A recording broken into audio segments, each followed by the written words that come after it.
So if you're like my mentor, when I said communication in healthcare, how does it affect the bottom line? He said, I don't know, you tell me. It actually affects our human and our financial performance. So what we're going to do today is we're going to talk about the impact that it has. Kind of how, quantitatively in terms of numbers and dollars, and then we're also going to talk about it in terms of how it affects human beings, which in turn determines how it affects their performance. We'll talk about how to change the communication so that we have a coaching conversation versus a critical conversation.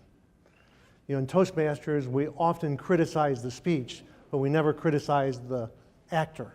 So we want to talk about how to have a conversation that inspires action versus just someone throwing up on us. And then I want to share with you 5 conversations that I've seen turn teams into engaged teams, performing teams, and profitable teams. Can anybody tell me what that number is? That's the number of Americans that died in 2012 due to medical error, according to the British Medicine Journal. The bigger number for me is that 80% of medical error is caused by poor communications, according to the Centers for Healthcare Transformation. So if you think about in the clinical setting where we are so focused on quality and safety, and we have that many errors, what's happening in the rest of your business? Good news. Someone's done the research.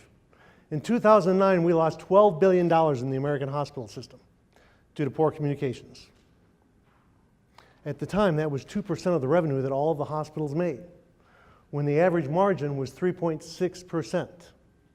That's not an insignificant number. And many of you are familiar with Gallup. 70% of our employees today are unengaged. Can anybody tell me the number one reason why we're not engaged? Close. It's the relationship they have with their boss. And how do we build relationships? What's it costing your organization? Of the top 3 reasons for pneumonia readmission to a hospital, nurse-patient communication is one of the top 3 in terms of communicating the medication when the patient leaves. In terms of compliance, demographic errors, turnover, burnout, what's communication costing your organization? Anybody want to tell me what they feel as they're looking at that word, just right in your body? What are you feeling? Defiance? I feel guarded. Guarded? Stepping back. How about from over here somewhere? I feel like I'm getting yelled at. Getting yelled at? Okay. Kind of sounds like mom, right? One more. Frustration. Frustration. Yeah, I've heard anger as well. You don't have a choice. What happened when you saw that word is a little bit of cortisol, a little bit of adrenaline, and a little bit of norepinephrine was released into your body. And now if we had you hooked up to an fMRI, we could watch your brain imaging move from the front of your brain to the stem of your brain. You are literally in survival mode. That's why when you have shocking news at the office and people go, and they look like a deer caught in the headlights, they have no choice. They are a deer caught in the headlights. Now, where do you want your people and your patients reacting from when you communicate with them? Not here, right? And we do the equivalent of this in the way we communicate all the time. When we raise our voice in a meeting, when we are not really listening. My least favorite is when someone's talking to me and they pull out their mobile phone to check to see if they've got a more important text. Non-listening. I spend a lot of time in coffee shops and airport lounges. And I hear people talking, but they're not really having a dialogue, they're having dueling monologues. How might this show up? How do you observe this in your organization? Where do you see the equivalent of no in your organizations? Maybe 2 answers. Michelle. Meetings about meetings. Yeah. Anybody have that person in your office that goes, how's that feel? Or they roll their eyes when you make your point? We do it all the time and we don't think about it. And we're shutting our people down. I would love to tell you that it's as simple as saying yes, but it's not. Just a question. How are you feeling so far? How are you feeling in your bodies? Are you feeling good? A little tense. A little tense, right? Yeah, all right. We're going to change this day. Yeah, you're welcome. We're going to take just a moment and change our state. This is a 1-minute exercise. It will take less than a minute. Let me give you the instructions. It's silent. But when I say go, you'll get up, and just like Megan's superhero, you'll stand in your Superman or Superwoman pose. You will look at your partner in the eye, and you will smile. And you will wish them a great day, silently. Loving kindness, just the best that you can, and we'll take 15 seconds to do that. Any questions? Are you ready? Go.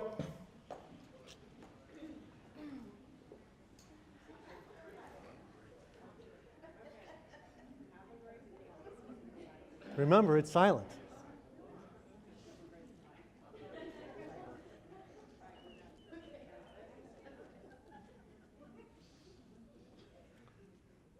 All right, that's been about 15 seconds. What's changed? I could not laugh. You could not laugh, There was laughs and there was hugs. right? It was a laughing, hugging moment. Right? It felt like that it was more warm. More warm. I felt warm. Okay. How about from the back of the room? Any change that you noticed? Yes.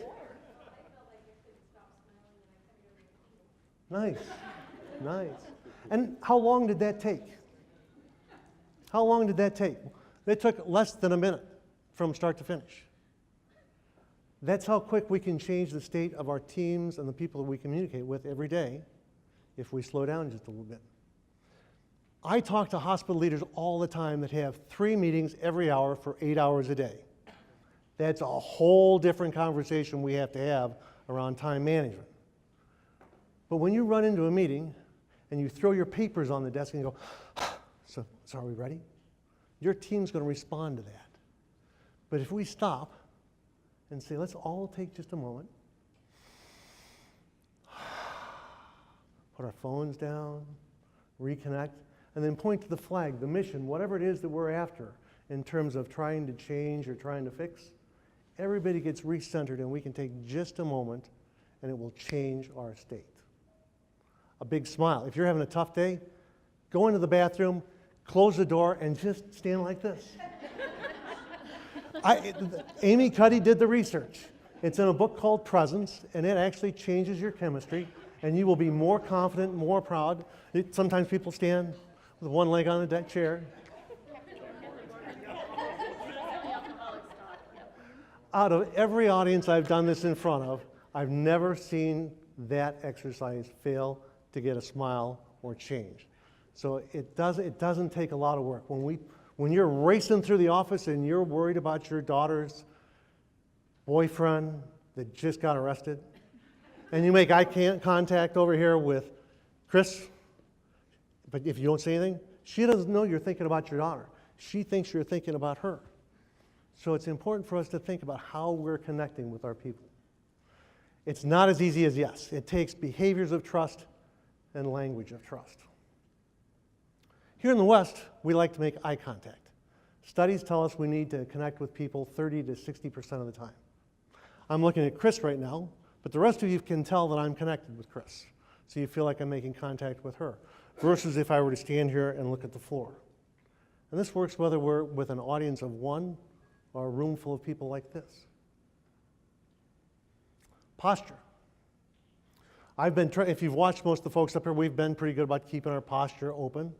But how many times, watch throughout the conference when you walk up to people, watch how many people step back and lean away. Or they'll cross their feet and their arms, and in a seated environment, I've even seen people get all covered up almost like they're defending themselves. What are you hiding is the question, right? So be aware of what your posture is when you're talking with people. The manager that comes in and says, hey guys, we're going to have fun today. Feels like fun, doesn't it?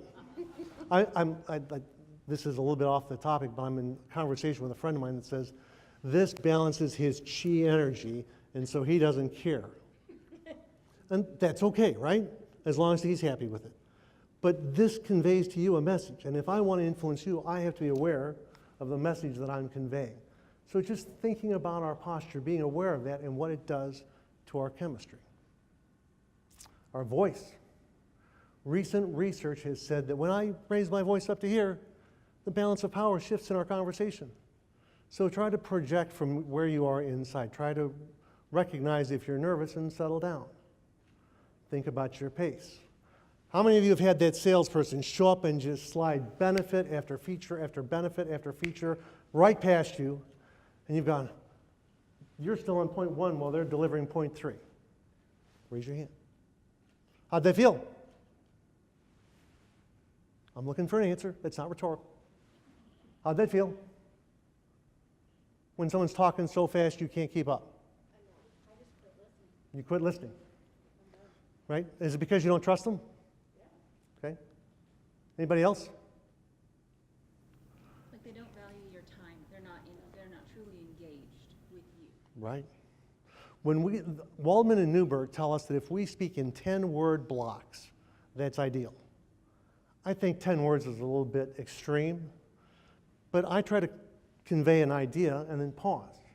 Because if you give people a chance to process what you said, you can catch whether they're connecting with it or they're disconnecting with it and calibrate the conversation before you're too far down the wrong path. If you take nothing else from today but these 5 phrases, Callie talked about the importance of phrases, but these 5 phrases and put them into your conversations, I promise the conversations you have with your teams will change. I worked with a client one time and said, I don't want to say thank you. The salesperson had made $1 million sale on a $5 million company, but he hadn't made a sale the year before. And the CEO did not want to say thank you. I'm like, fine. Just say, hey, I noticed you made the sale. Give a little recognition. He didn't even want to do that. He lost the salesperson. But simple things like this. I was forgiven early in my career. I was a brand new graduate working for Owens Corning Fiberglass. My job was to sit at a desk and take inbound phone calls for insulation and ship them from Toledo, Ohio to exciting places like Bismarck, North Dakota, and Sioux Falls, South Dakota. One day, George from Sioux Falls called me and said, John, you sent me the wrong insulation. I'm all of 24. I pull out my fancy CRT and pull up and say, George, what did I get you? He said, well, you shipped me 8, 9, and 10. I said, well, that's what it says here in the computer. He says, yeah, but look at all my previous orders.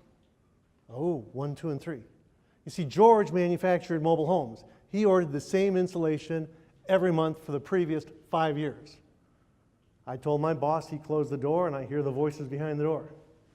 Where do you think I am? Am I up here where I'm creative and collaborative, or am I in survival mode? Jeff comes out and says, John, we're going to give him that at the lower price. When you're done taking care of George, come see me. Knock, knock, knock. Come on in, close the door, have a seat. What happened? Well, the foil is over here and the paper's over here. I think I just transcribed it. What would you do differently? Well, I thought about that, Jeff. I think if I highlight this, the expensive stuff, and realize that it's the expensive stuff, I won't transcribe it again. Okay, that might work. That was a $15,000 mistake. That would be about $38,000 today. Go back to your office. People like you. Try not to do it again. What did not happen in that conversation? I didn't hear that. Blame did not happen. What else? No reprimand? Yeah, no performance improvement plan, no do it better or else, no threats. He forgave me. And where that came in handy for us was a few months later, I noticed that salespeople were busy in the office late at night working on this newfangled thermal crafted home program where they were looking at the energy efficiency of blueprints so they could sell more insulation. But they weren't out selling more insulation. I'm waiting for the phone to ring. Can I do that? We made more sales, Toledo noticed, and I ended up getting a promotion out of it. All because Jeff chose to forgive me and I wasn't hunkered down in survival mode. When you forgive your people, when you have that conversation like Jeff did, what happened? What could you do differently? What are you willing to commit to? You get a different level of performance. They're not afraid. What other kinds of languages of trust might you have in your organization? I heard Megan talk about how you hear their 4 core values, one of them at least, every day. I love the cadence of that. That's like the heartbeat and the rhythm of the organization. Anybody else? I know happy hour is almost here. But the impact of this kind of behavior is that your people are loaded with dopamine, serotonin, and oxytocin, which in turn creates trust, collaboration, and creativity. You can actually see this on an fMRI. You will see people move from their limbic system back up to the prefrontal cortex where they're creative when we change the kinds of conversations we have with them. So how do we have that conversation? The Centers for Creative Leadership here in Colorado came up with SBI, Situation, Behavior, and Impact. There are dozens of coaching models. This one's pretty simple. I thought I'd share it today. When you showed up for the meeting and you were prepared and you delivered your report in that new format, everybody commented on how well you led that meeting. Good feedback. It can go the other way. When you showed up and you couldn't find your presentation materials and you were disorganized, people started checking out. What's not in that conversation? When your employees don't feel like they're under attack, they're more open to the information that you're sharing. They can better integrate that information and change. We've all worked for that person that just loves to share with you their feedback and say, you did this, you did that, you did all of that wrong. How often does that work in changing behavior? Very rarely. They just want to share with us their opinion. But when we can present it to them in a way that they can hear it, they can then make the change. It's like Toastmasters. This Monday we had 2 brand new Toastmasters in my group. They gave their first speech where they're terrified. And they both did really well. One of them actually won the best speaker. But we always criticize their speech, and we're telling them what they did wrong. But we also tell them what they did right, and we do it in a way that brings them back, not because we're paying them or for any other reason. This is a volunteer organization, but we do it in such a way that we bring them back because they're learning and they're growing. And that's the kind of feedback conversation we want to have with our people. Any questions on this?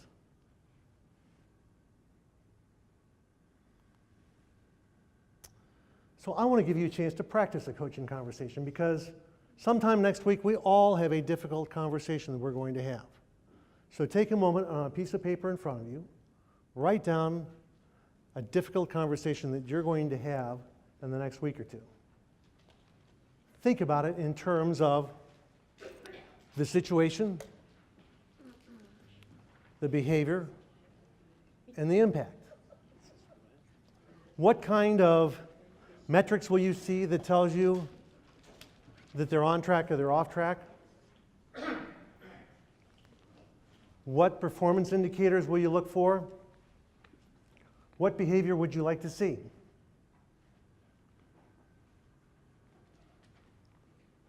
Then take some time and connect in your heart with why you want them to be successful. Because you might have hired them, they're on your team. If I'm on your team,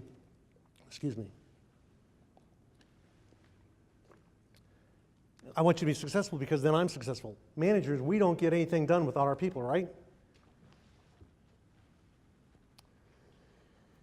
And people will know. People know if you care.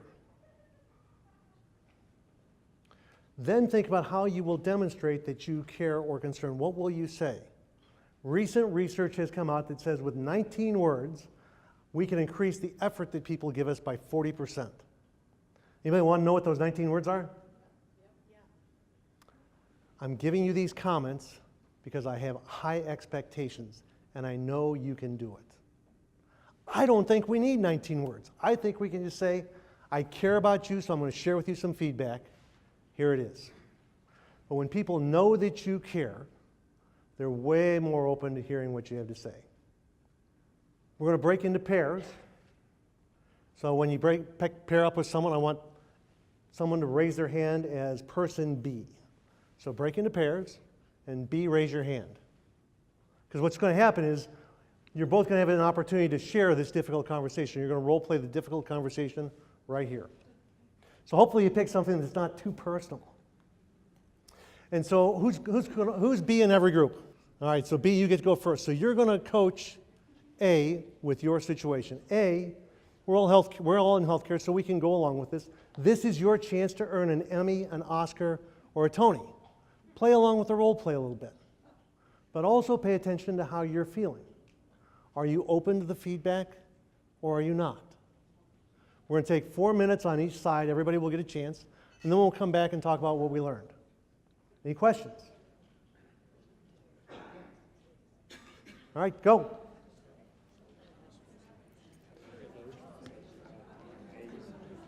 So you have a difficult conversation. So you're going to coach her in the difficult conversation. Okay, You're going to go for the Emmy okay, and feel whether or not you're open to his feedback. okay. Then in a few minutes, we're going to switch.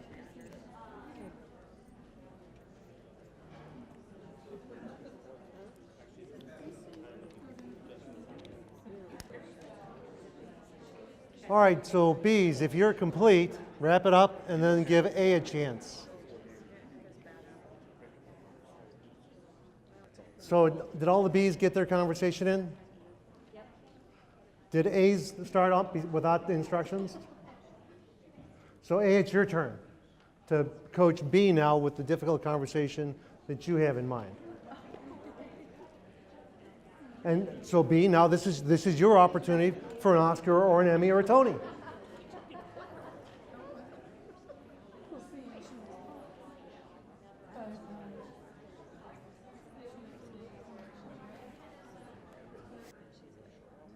Okay, let's wrap up our conversations.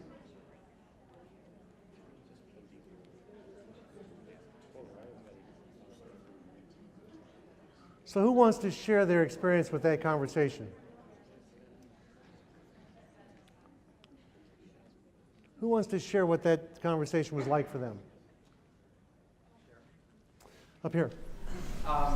So one of our issues were the employee was having trouble with not only equipment but with software, and they felt that they could not be productive because of all of the issues. So I spoke with the employee and I said, I will fix the equipment. That is something that I have full control over, and I can make that happen. I have no control over the software issues, but instead of being angry that the software is not working correctly, what can we do proactively to make that time productive so that when the system does come back up, we're not catching up, but we're ahead of the game? Thanks. And were you his partner? How did that, what was your response to that conversation and the way that was framed? It empowered me to feel that I could go on with my job even though I had those obstacles in the way. Great. Now you have a way that you can structure your conversations and just take a moment to slow down and plan the conversations. All too often, I've been in conversations where I've either received feedback, I'll own up to giving feedback where I didn't slow down, and I didn't get the result that I was looking for. So I often give my clients a worksheet. It's a coaching conversation worksheet. You'll notice the DIS symbol up in the corner. That's really just to remind people that we all have different communication styles. Some people like data, so we want to make sure we give them the facts. Others want to have more control, so we want to give them lots of options. I'll go back again to where we started. If I'm communicating with you and I want you to change, it's incumbent on me to figure out how to plant the message so that you hear it. But it's really just what we went through. It's getting connected with the situation, the behavior, the impact, the evidence that we're looking for. What would we like to see? Making sure that we connect with why we want that person to be successful. Asking permission to coach. I have yet to have a client anywhere tell me that their team says, no, you can't coach me. I'm sure someone does. But when they say yes, their neurochemistry changes and they're open to hearing the feedback. And we want them to be open to hearing the feedback. And then a place to document the commitment that you've reached. If you would like a copy of this, there's an evaluation form on your table. I'm looking for some feedback. If you just write worksheet on that evaluation form, I will send you a copy of this. Any questions before we move on? All right, there are 5 conversations that I think we're all having at various levels of rhythm, cadence, or structure. There are 3 team conversations and there are 2 individual conversations. We don't have time to go into all of them right now, so we'll just touch on the high level and then we'll get into some detail on the difficult one. The organizational conversation, you heard Megan talk about how people want to be part of something bigger. They want to be connected to the purpose, the vision, the cultural fit. This is where that happens. We're telling our people what's happening in the organization. There's a new wing going up on the west side, so we have to route people around to the south side to get into the PFS department. Benefits are coming up. Make sure you're prepared. You guys did a great job with receivables last month. We were able to lower our bond rating so that we could afford that new wing. But it connects the team to the organization and the organization to the team.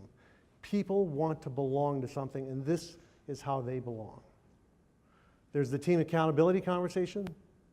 This is the one that I get the most pushback on because it's very transparent.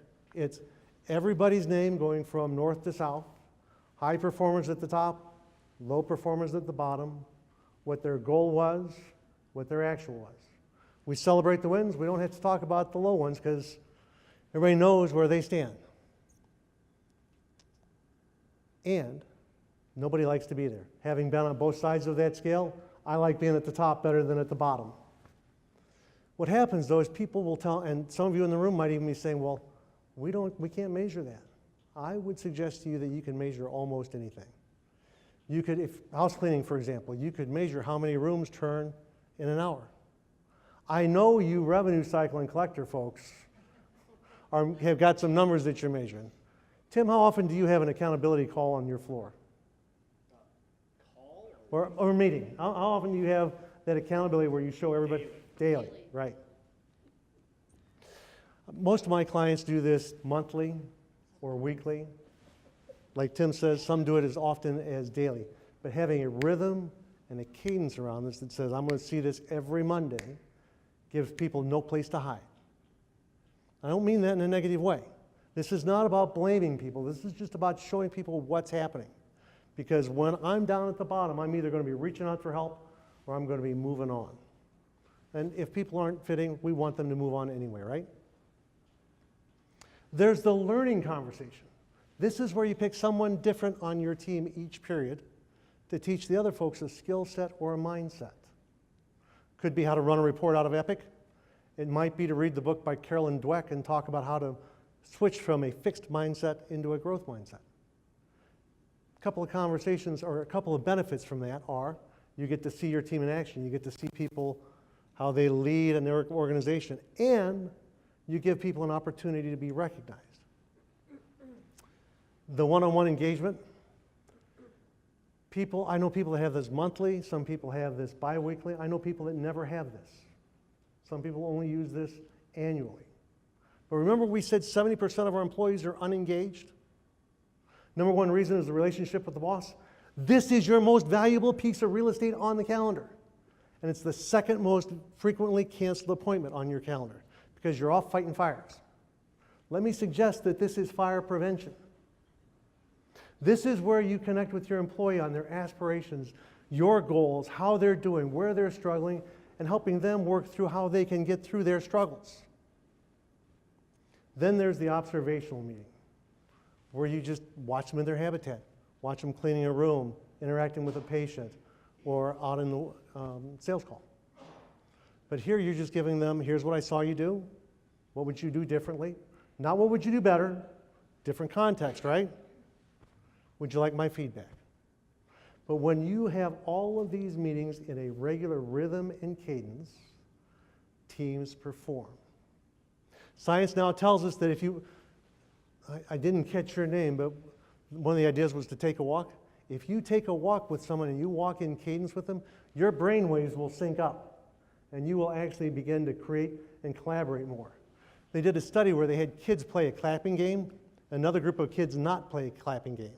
The kids that clapped were more open, collaborative, and friendly later in the day. So there is some truth to this. This is the drumbeat, the heartbeat of your organization.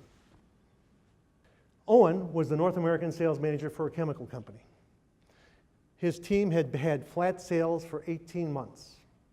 He'd been in place 6 months, and he kind of figured he had to do something or he might be out the door. So he called us in. He and I spent 2 days getting really clear on what the goals were. What were the metrics? What was the current state? What led to that current state? And what did he want to see? How would he know he was on his path to success? And then we had to spend another day and talked about communication styles, how to have the coaching conversation, and how to structure these conversations. And then he and I met before every meeting, and he ran each meeting twice over the next 12 weeks. We would talk about what do you want to accomplish? He would run the meeting, and then we would debrief the meeting. And in 12 weeks, 90 days, they hit quota 3 months in a row. He went from 4 people at plan out of 9 to 7 out of 9 at plan, and he made up a £5 million backlog. It doesn't take long. What it takes is a commitment to structure, to cadence, and to being aware of the conversation. Any questions? We got some time for some questions before we close. Michelle. On the one-on-ones, is there it sounds horrible to say this, is there a metric for like the number of times or the schedule of that? So in other words, your one-on-ones, are they better if you do them weekly, or is it better if you do them monthly, or does it depend on the position? I mean, is there anything around those one-on-ones? I think it depends on the position. Most of the sales teams I've worked with have done them on a monthly basis. I've seen some hospital providers and clinical providers do them every other week. I wouldn't do them any less frequently than monthly. The observation I've seen quarterly, or just as you see your people in their environment. I've seen the learning every other month. I've seen the organizational every other month, but I've never seen the team accountability call or meeting any less frequently than once a month. If you go too long, then people we're not attached to it. And again, the cadence is the structure and the cadence is important. When you invest in your people, they will invest back in you. I just had a good friend of mine take a job where her boss redlined a 5-page proposal. My friend had to go home and rewrite it, and the boss said, it's a good start. She got the deal, but she said, I will walk through a wall for that manager because that manager invested in me. So when you take the time to invest in your teams, they will invest back in you. You've heard some ideas today about how the way we communicate affects performance. We've seen it quantitatively in terms of dollars and health. You've learned the situation, behavior, and impact. We've talked about 5 conversations. What's one thing that you want to take from today? Put it in your calendar right now for Monday, because if you don't, that binder is going to go right on the shelf. So I like words. Abracadabra. If you're like me, the first time you saw that word, you said, he's pulling the rabbit out of the hat. It's actually an old Aramaic word. That's a pre-Hebrew language. It means, as I speak, so I create. You have just been given some tools to create teams that perform, that are engaged, and that are productive. Abracadabra. Have a great day.